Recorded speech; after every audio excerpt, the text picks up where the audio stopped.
tudo bem? Então hoje a gente vai continuar com a questão da arte antiga. Vamos retomar a questão das construções na arquitetura, lembrando que na antiguidade as arquiteturas, as construções, elas tinham uma grandiosidade notável, né? Todos os monumentos tinham um tamanho muito grande, né? Então a gente vai começar a observar isso um pouquinho através de algumas imagens que eu separei aqui para vocês darem uma olhada. E em cima disso a gente vai comentar um pouquinho. Então vamos lá.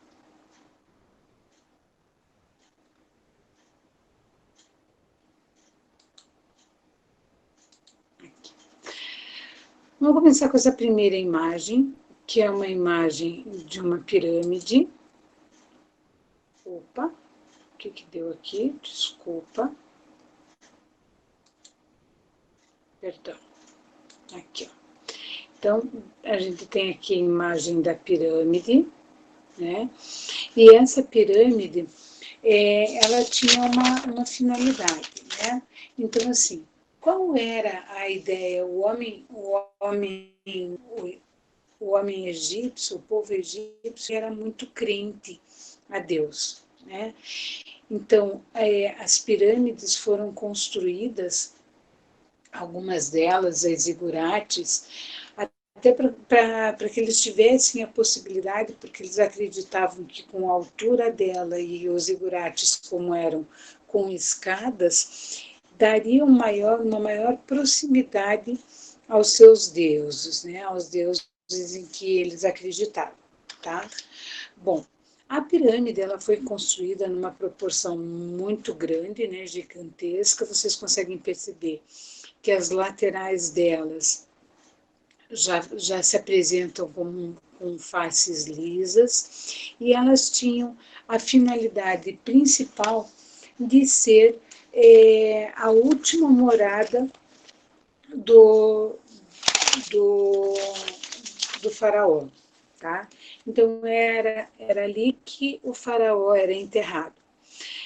Aí vocês podem me perguntar assim, mas professora, todo o povo egípcio, ele era enterrado e ele era deixado, sepultado em pirâmides?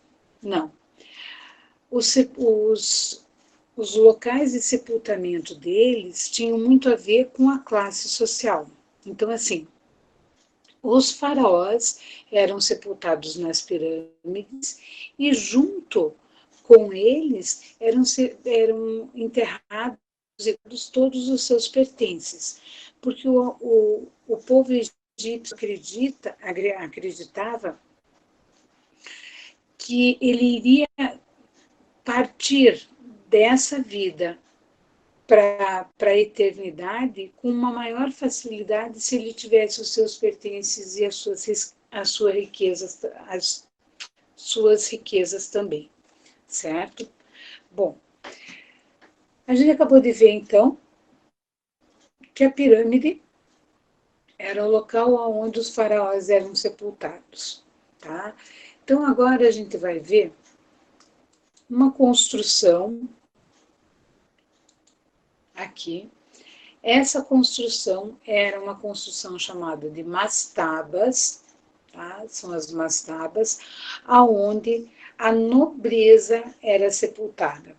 Também é de uma grandiosidade notável, né? Só que ela não tem a finalização dela, tá? E o povo já era sepultado numa construção muito mais simples, que é essa aqui, ó, o hipogeu. O hipogeu era subterrâneo, né? Aqui a gente consegue perceber várias pessoas, né?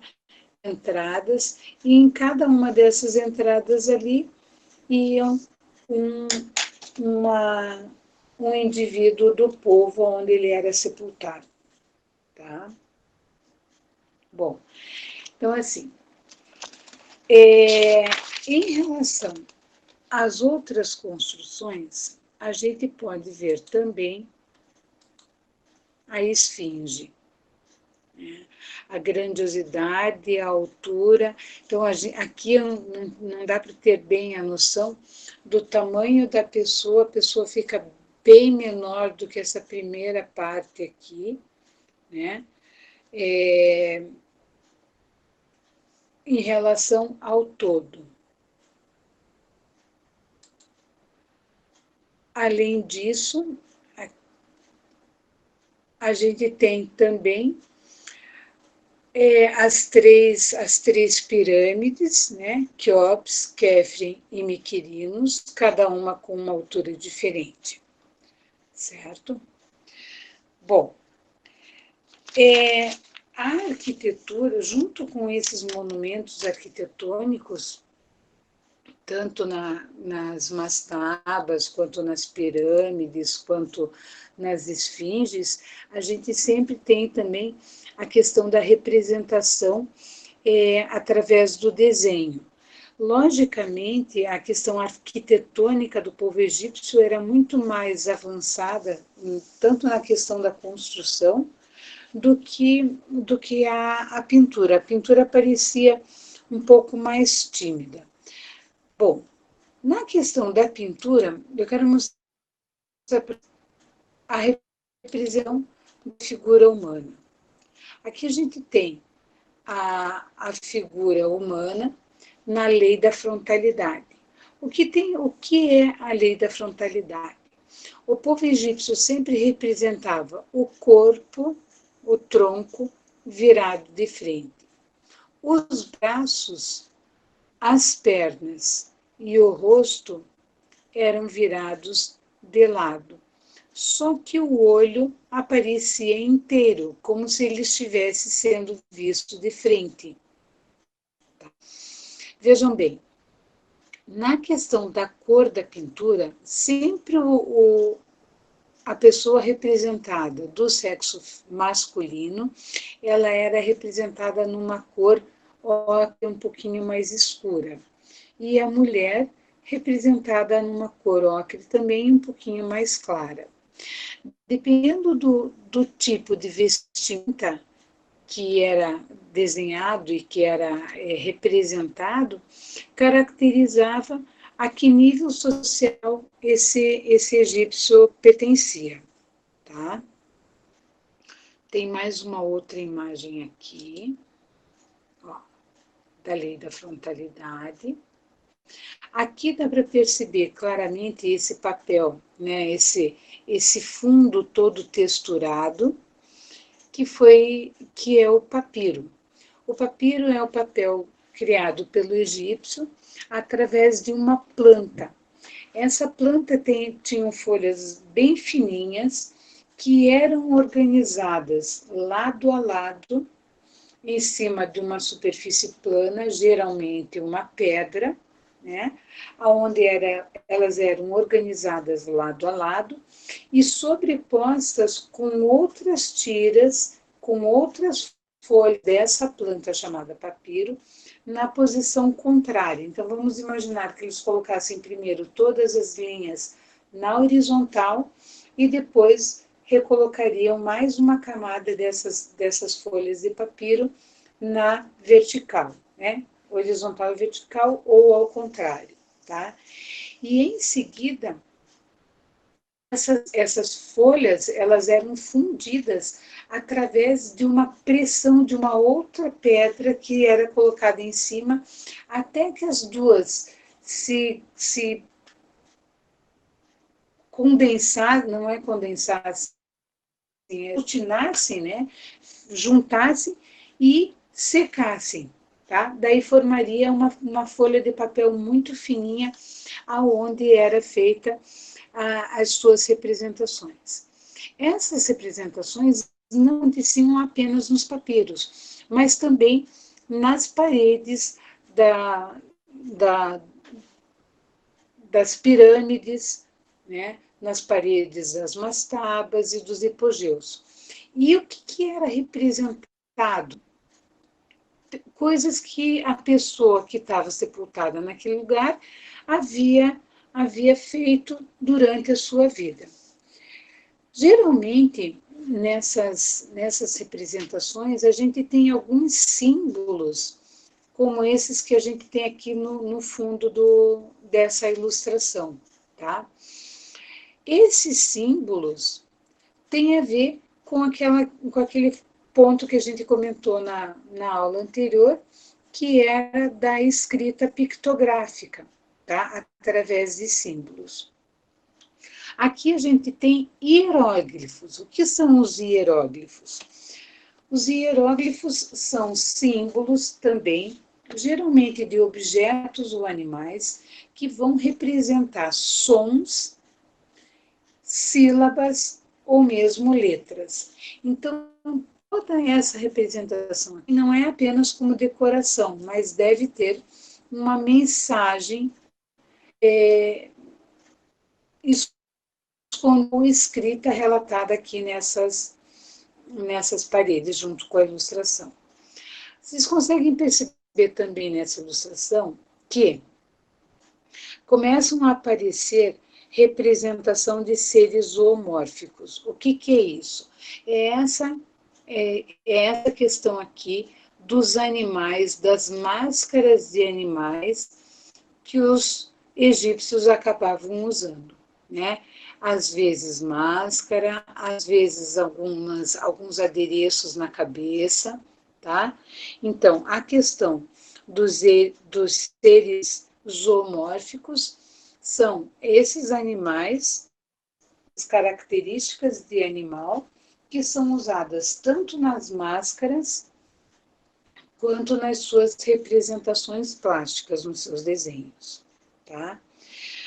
O povo egípcio, ele era um povo que acreditava muito no poder divino, no poder de Deus. Ele tinha uma crença muito grande nessa força maior, tá? Então, a gente consegue perceber muito dessas representações nas tumbas e com qual motivo, com qual intenção. Eles acreditavam que a partir do momento que esses desenhos estivessem feitos na parede da tumba, ou da mastaba, ou das pirâmides, né, que eram os locais de sepultamento das pessoas que já haviam partido dessa vida, seria mais fácil que a pessoa conseguisse encontrar o caminho eterno, tá? Além dessas cenas da vida dele, da importância dele na sociedade, eles também desenhavam cenas como colheitas, plantações, que o dono, vamos dizer assim, da tumba tinha feito durante a sua vida. Bom, outra característica importante é a seguinte: o homem egípcio, ele criou a regra da proporção.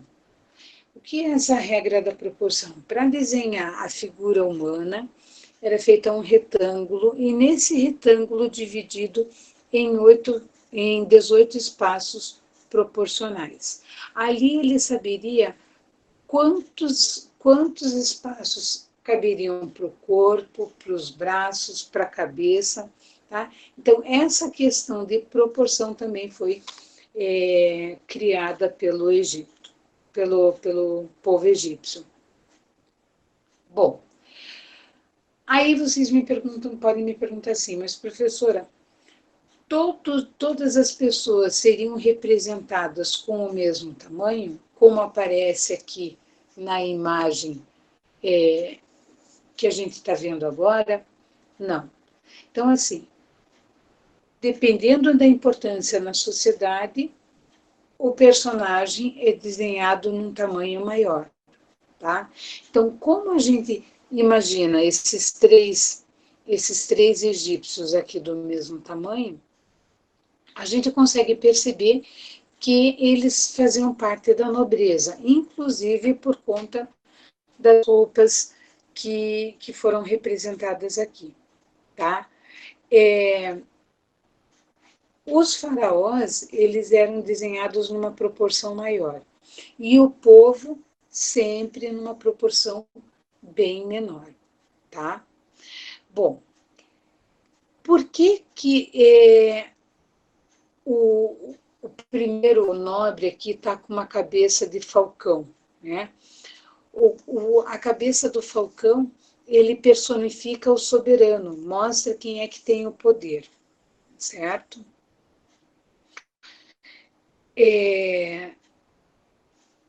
Outro detalhe que a gente percebe também nessa imagem é que o povo egípcio não trabalhava com a questão da profundidade, tá? Da proporção e na questão da profundidade. Eles, sempre as imagens que eles representam são imagens bidimensionais. Então, a gente já conversou na arquitetura a respeito das pirâmides. Por que essas pirâmides eram tão grandes? Para poder comportar toda a riqueza. Bom, uma coisa que ficou ainda, que eu acabei não mostrando, é a questão dos... Aqui falei, né, a respeito das cores, a questão dos zigurates. Deixa eu achar aqui só um pouquinho para mostrar para vocês. Aqui, ó. Tá? Essa imagem aqui é uma imagem de um zigurate. O zigurate, ele é feito todo em desnível, não é a face dele não é lisa, é como se fosse em degrau. Então, esta aqui é uma escada lateral, aqui a gente tem uma escada frontal. E qual a ideia dessas escadas aqui? É fazer com que a pessoa pudesse subir até o topo desse zigurate e ficar mais próximo do seu Deus, tá? Então, assim, subindo, ele estaria mais próximo da Senhora da Montanha, que ele chama, que é a deusa em que ele acredita, tá? Bom, além disso, a gente também tem uma questão, deixa eu parar aqui, que é uma técnica bastante importante, que é uma técnica de pintura que era usada na arte egípcia, que é a encáustica. O que é essa encáustica? Encáustica era uma mistura, era uma técnica de pintura aonde pigmentos eram misturados em uma pasta de cera e aplicada na superfície, tanto nas paredes das tumbas, das pirâmides, né, das mastabas, como também no próprio papiro. Qual era a ideia? Como essa pasta ela era aplicada ainda quente em cima da superfície, o que fazia com que a superfície absorvesse muito aquela gordura e depois ela era também aplicada em cima de mármores e de madeira. Como a cera era quente, a superfície, o mármore, a pedra, a madeira, ela ia absorver todo aquele pigmento e fixar muito mais. Hoje em dia, essa técnica da encáustica, ela é utilizada ainda, só que agora de uma maneira muito mais fácil, vamos dizer assim, tá? Porque ela é utilizada, você pode utilizar ela com o giz de cera, pintando direto na superfície e depois pegando um pedaço de algodão ou um pedaço de tecido macio, dando várias vezes em cima, o que vai acontecer? Com o calor da fricção desse pano na superfície, ele vai esquentar. Quando ele esquentar, ele vai vai espalhar com uma maior qualidade esse giz de cera e vai deixar toda a superfície bem lisinha, tá? Bem brilhante, como se a superfície tivesse sido encerada. Outra maneira em que é empregado a encáustica é feito através do giz de cera pintado no ferro de passar roupa quente. Tá? Então, você derrete esse giz de cera em cima do ferro e essa cera derretida no ferro vai para cima do papel. Certo? Continuamos na próxima. Até!